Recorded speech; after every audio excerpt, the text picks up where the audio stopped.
You're listening to From Fear to Love. I'm your host, Alma Lee. Joy is your birthright. You are entitled to live a life joyfully.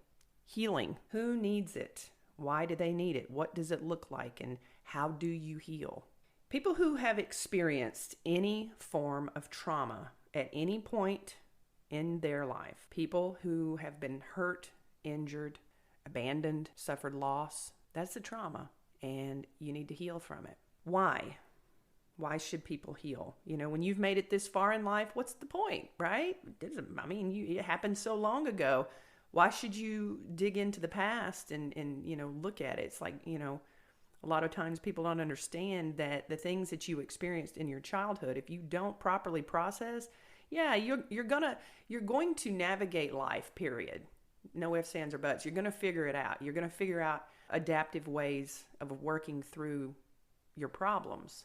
Here's the thing about healing is that if you don't heal and you develop that emotional scar tissue and you develop a very thick veneer, a protection, a bubble, if you will, of yourself, it's going to prevent you from having healthy interactions with other people authentically from a place of vulnerability, and it prevents intimacy.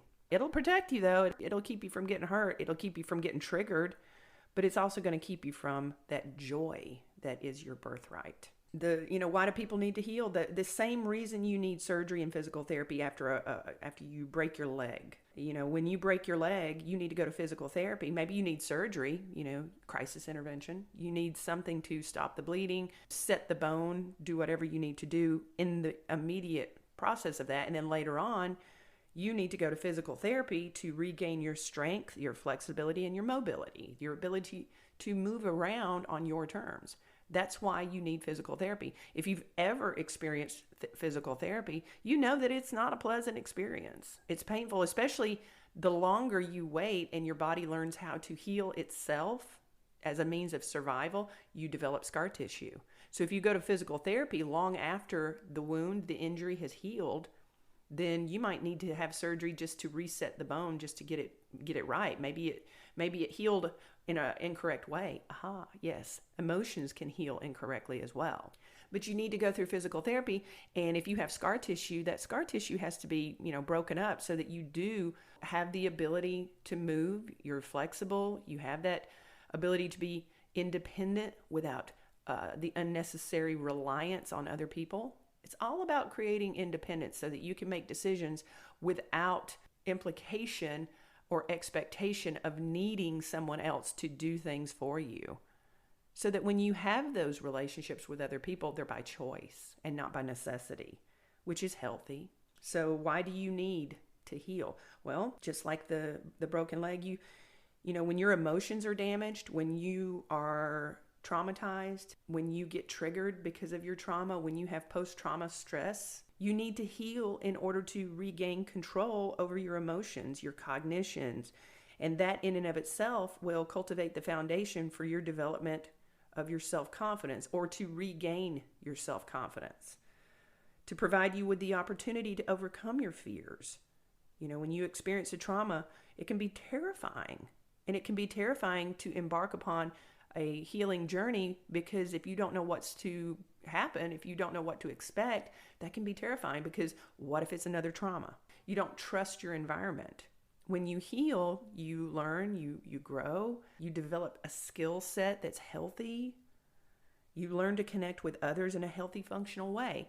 Let's say you're a little kid and you're traumatized as a little kid, and you grow up, your personality is developed based upon the cognition that you're worthless, right? Because your environment as a child was conducive to making you feel bad about yourself, feel bad about who you are, feel bad about your appearance. You're teased, taunted, bullied, put down, made to feel like you don't fit in, like you're not worth the same as everyone else.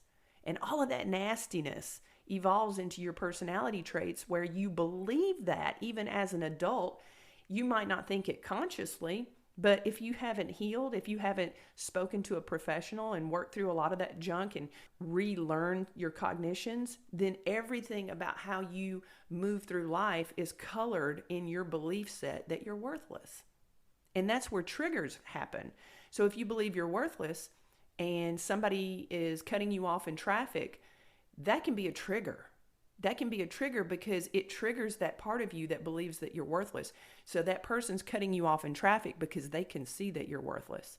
And so you become enraged because that person has touched on that cognition of self through their behavior when they're just running late, and maybe they're triggered. Maybe they're scared they're going to lose their job, or scared they're going to get in trouble when they get home, or they slept late, and they just don't really care about your feelings. And it's not personal, but it's just that they don't care. They're just trying to take care of what they need to take care of for themselves. So when we disentangle those triggers and we learn what they mean logically and we lay them out in front of us, we can understand logically why people do what they do, and it's not personal.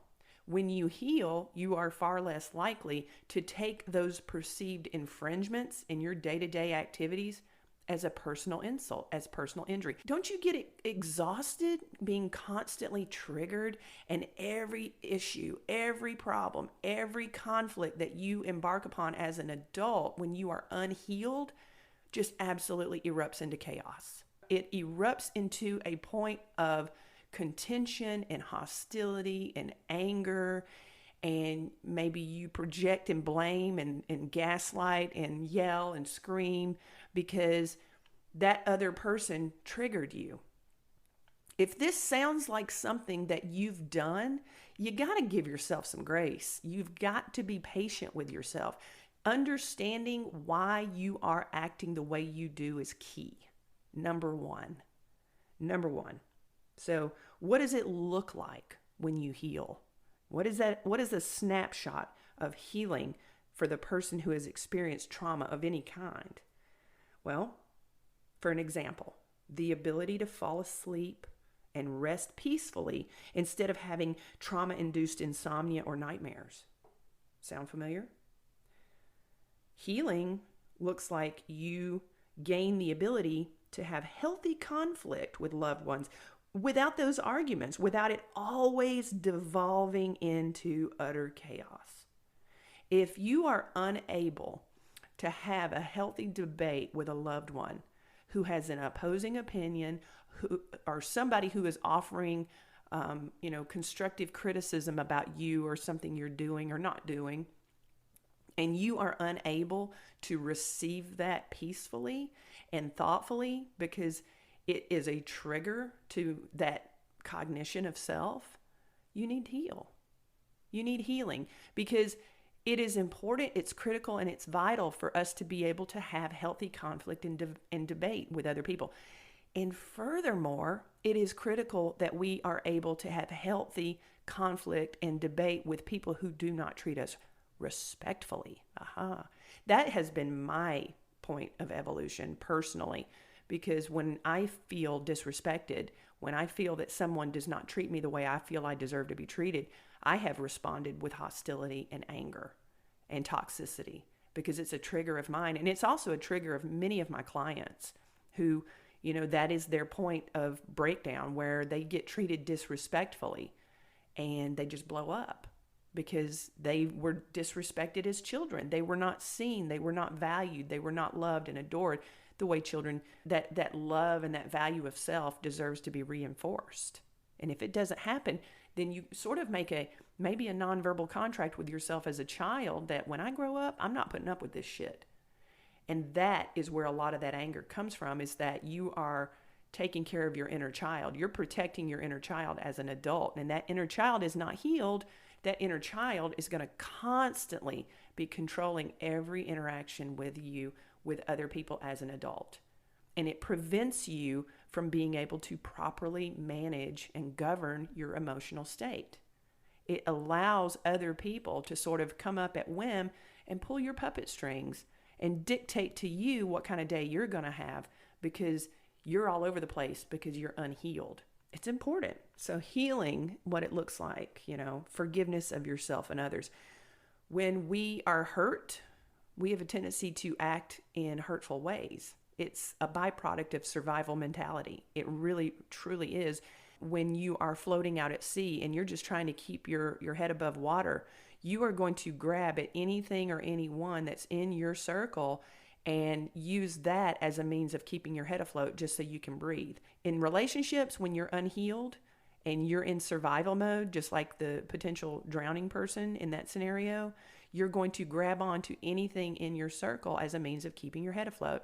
And that can come out, that can, manifest as projections, attacks, chaos, toxic behaviors. Manipulation is a big one. I see that a lot. To manipulate other people into feeling bad about themselves as a means of making yourself feel better is equivalent to reaching out and grabbing someone else in the water, pushing them down just to hold yourself up, just to get a couple more breaths. And that's no way to live, because you deserve to live your life joyfully. Joy is your birthright. Joy is your birthright. Don't ever forget that. Maintain focus on the fact that you deserve to live your life joyfully. That doesn't mean you're always going to have your head in the clouds. Of course not. I'm not being ridiculous over here. But it does mean that you have the capacity to receive joy and to experience joy without the encumbrance of constantly being in a survival mentality. Understanding your past grievances and forgiveness of yourself. Knowing why you did what you did logically, looking at it and being fully accountable for your past behaviors, incorporating changed behaviors with the understanding that you did what you did as a means of survival, and you do that and you're accountable to your past grievances, and you do and say the things that you need to in order to attempt to repair those connections if other people have been affected by your adverse projections towards them. So you're accountable and you hold space for that, but you got to do so without beating yourself up.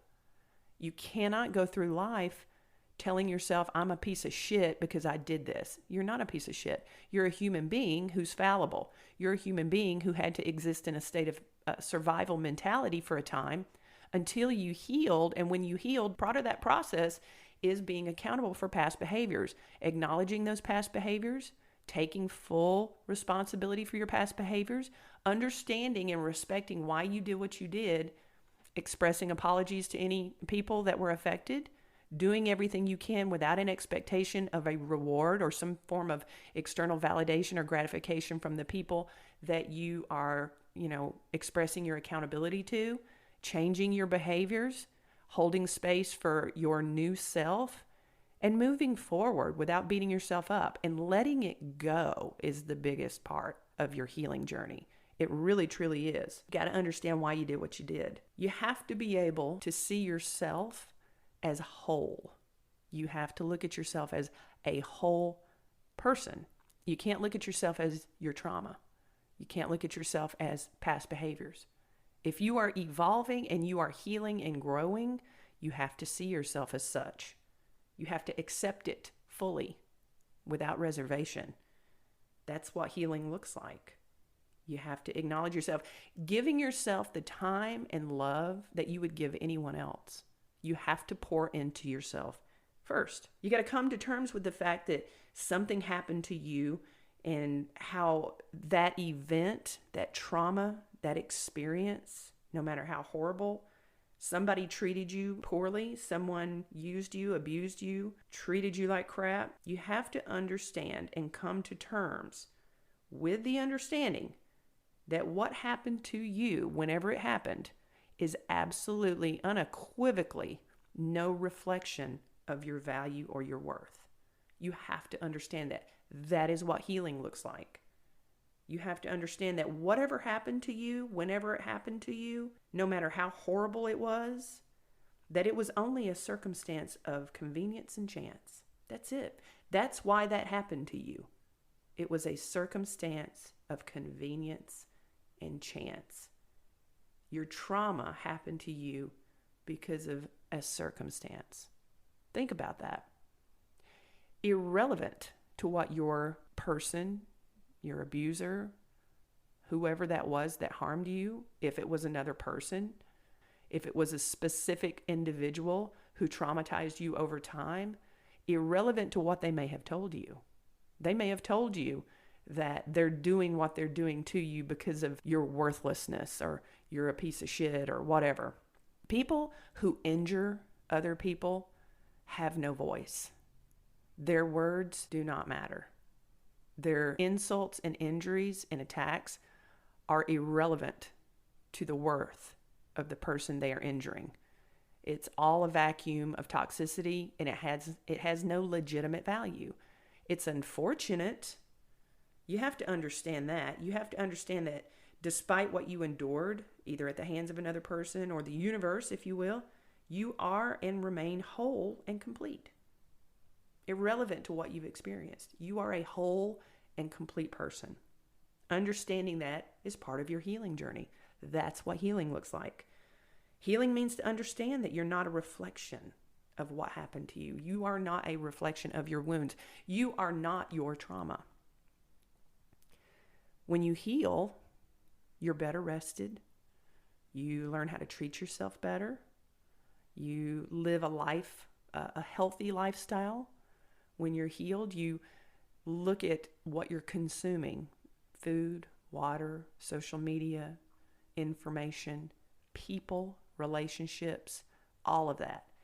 It's an evolution of an inventory of what you are consuming. What are you bringing into your space? Whether the food that you're eating, the drink that you are consuming, the time that you are investing with other people, how beneficial and how healthy are those actions? When you heal, you do an inventory and you assess those appropriately, and you look at what you're doing and how you're investing your time and your energy and what you are allowing into your body, into your space, into your spirit, what you're connecting to, what you're plugging into, and what you're allowing to plug into you. That is part of your healing journey. And you'll know your worth. When you are really into the healing journey, you will learn what you're worth. Despite what you've been groomed to believe about yourself, you'll learn. And there is no end goal in healing. There are only points of evolution where you get to the top of the mountain, if you will, and you look across and you see the next mountain that you need to climb. And there will be pits and peaks and valleys in that process. You will have bad days. It's not just a straight shot to, up. You will trip and fall. You'll stumble along the way. But you got to give yourself the same grace that you would give a loved one, because you love yourself, because that's what healing looks like. When you heal, you love yourself. And when you learn to love yourself, you embrace the opportunity for joy, because joy is your birthright.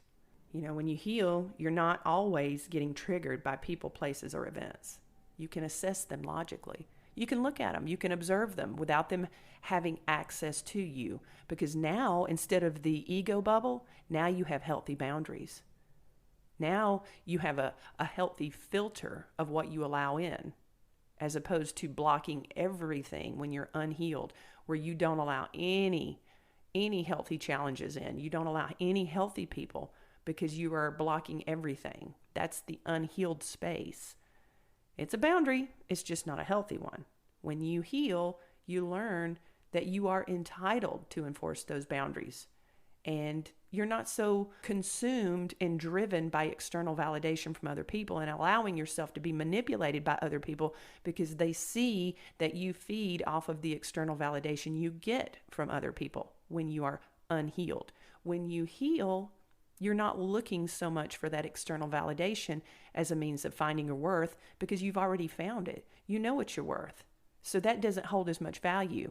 So you're able to enforce those healthy boundaries, and you don't worry about it when people judge you for it, because you realize that in enforcement of those healthy boundaries, what they're saying to you is simply because they have been inconvenienced by your boundaries, which is the purpose of having boundaries to begin with.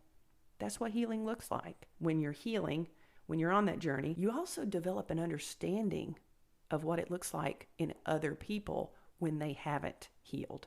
You recognize unhealed behaviors in other people. And it'll make you sad too, because you will be experiencing your own joy and you want to share that. You'll want to share that, especially when you interact with people who behave in unhealthy ways, people who treat you poorly, who aren't where you are in the evolution. And maybe you can see underneath it. Maybe you can see the potential. You can see their potential for joy, and you can see their potential for greatness, and you can see their potential for finding their purpose. But you've got to be very, very careful to not allow yourself to get pulled into that. because the only thing that you can really focus on is your own journey and the awareness of self that comes with that. And to understand that fixing other people is it's a stubborn, it's something that sticks around. The codependency sticks around. If you're a codependent person and you're going through your healing journey, that's going to be a hard one, is to pull your energy back from trying to help and fix everybody around you, because that's a need for external validation. When we help other people, we derive a huge sense of validation in that. Ding, ding, ding. Hello, pot, meet kettle. I'm a therapist because I derive an enormous amount of satisfaction in helping people. And I know that's where a lot of that came from in my need and my desire to become a therapist. But helping people is not a bad thing. That's not what I'm saying. Helping people is a wonderful thing when it is received. When it is received and when that purpose is founded, when that person is receiving it, when they welcome it. But you can't just go around and allow your emotional energy to be poured into every single person that you meet that is traumatized and who has not experienced their own healing journey. You can't. When you heal, you change your behaviors. You treat others with the kind of empathy, respect, kindness, and compassion that you deserve. You express that. You are far less likely of engaging in manipulative and maladaptive behaviors with other people as a reason to meet your needs from a survival mentality. When you heal, it is the equivalent of getting out of the water. Getting out of the water where you're struggling to breathe and you're drowning, you make it to shore, and you're sitting on the shore and maybe your feet are still in the water, but you can breathe. And that is what healing looks like, is you're no longer in the survival state. So when you're not in the survival state, you're far less likely to reach out, project, injure, jab, manipulate those people around you as a means to get your needs met. That's what healing looks like. You learn to give and you learn to receive love with transactional equanimity. In other words, you give and receive love equally. It's balanced. You're with people who are like-minded, who are at the same point in their healing journey, who give and receive your love as well. And it's transactional. It's back and forth. It's even.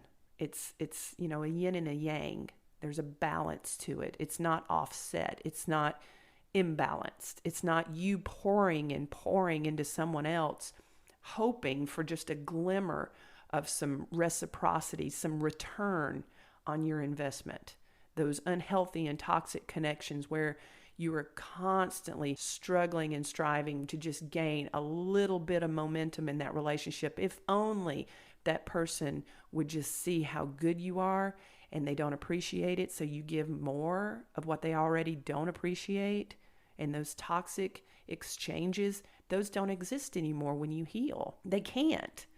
You can't exist in that space when you value yourself. When you see your worth, you become impatient with those types of uneven transactional type relationships that are unequal, that are uneven, unfair. So you learn. That's what healing looks like. And you learn to live with authenticity. You learn how to be fully accountable, like I was saying earlier, without the self-deprecation. But most importantly, you learn how to love yourself first without expecting others to do it for you. And that is actually the first step in all of this, is learning to love yourself. It is one of the hardest things in the world for a small child to be deeply wounded in the belief set and the cognition that develops that I'm just going to have to, eke my way through life and minimize and mute myself to the point where nobody will see me because I'm not worth being seen. Because why on earth would somebody treat me as badly as they treated me unless it was because I was a piece of shit? So the, little kids get tied up in that and they get consumed with that belief set.